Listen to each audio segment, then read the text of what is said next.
Hey, good morning. What's going on, everybody? Today we're taking a look at a home up in Covington. Actually, we're kind of comping it. This is going to be how to comp something that doesn't really have any comps, if you will. So, if you don't know, normally we look at comparable sales in the area for a home, and we look for similar homes and what they sold for to give us an idea of what market conditions are.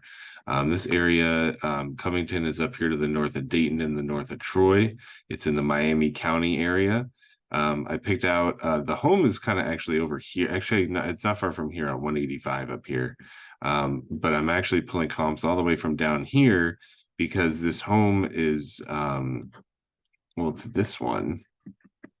It's 4 beds, 3.5 baths, 5,500 square feet. It's on about 2 acres of land, and it's got quite a bit of outbuildings. So they're wanting to get over $1 million for it. So what we're really just doing is getting an idea of what would it take to get a property to sell for over $1 million, and does this home have those features essentially? So,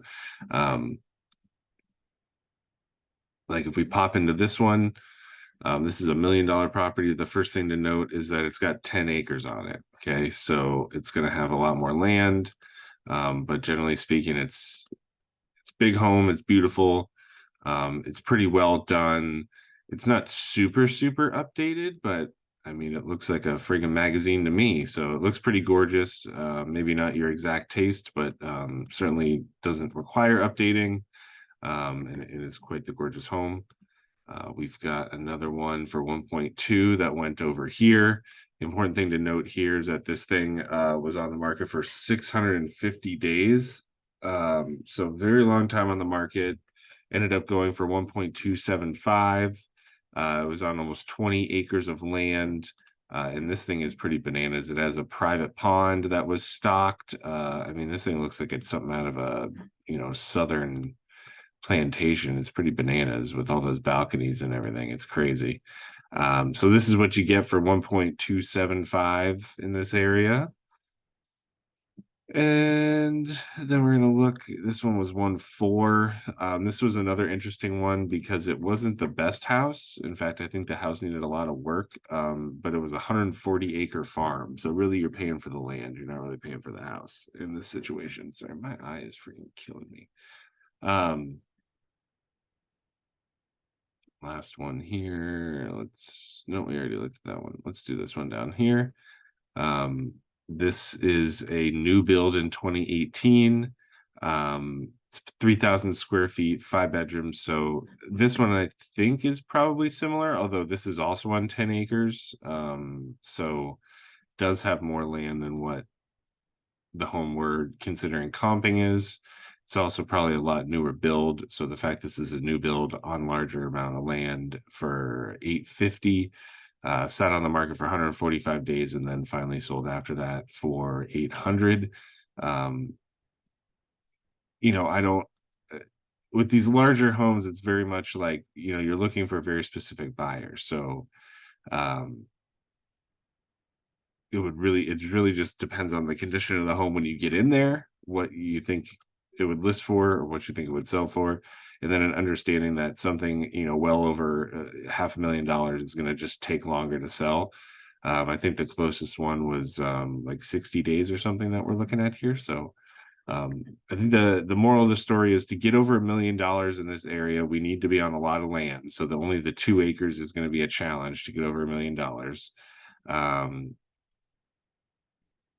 And it's just going to depend on the overall condition of the grounds and everything. So I know they have a lot of extra buildings, so it'll depend, like, are in those nice condition. It looked like there was some kind of pond there. This thing's got a pool. Damn, this is a $1.25 million house. Again, probably not super updated, or rather maybe not exactly to your taste, but certainly gorgeous. It's got 2 ovens in the back of that giant chimney, which is pretty crazy. So yeah, I mean, this is what you need to be looking for to get over that $1 million mark. So it's just going to be a matter of determining if this house in Covington that we're going to look at, which is this one, with all those outbuildings, it's definitely more of an agricultural setup. So if it's truly only the home with the 2 acres that I can find on here, that's going to be a challenge, to tell you the truth here. Let's see what we got here for land.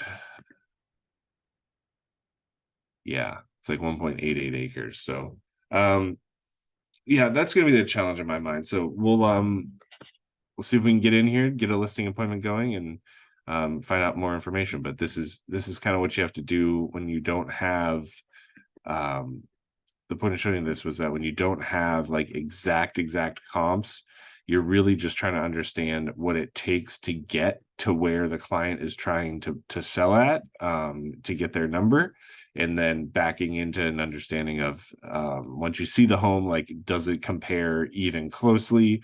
Are we in the same ballpark? What features do they have? Which features do they not have that we need to improve upon or counteract? That's kind of the stage we're at now. So once we get inside, once we see it, we'll have a better idea of what needs to happen, if anything, to get over that $1 million mark, and we can go from there. But so far, what we've determined is that really right now you need a lot of land to do it. Or from the most of the homes that have sold over that $1 million mark have had about 10 acres plus. So without that, I think the home's going to have to be really gorgeous to get there. So we'll see once we get out there and take a look at it. And thanks y'all for stopping in here.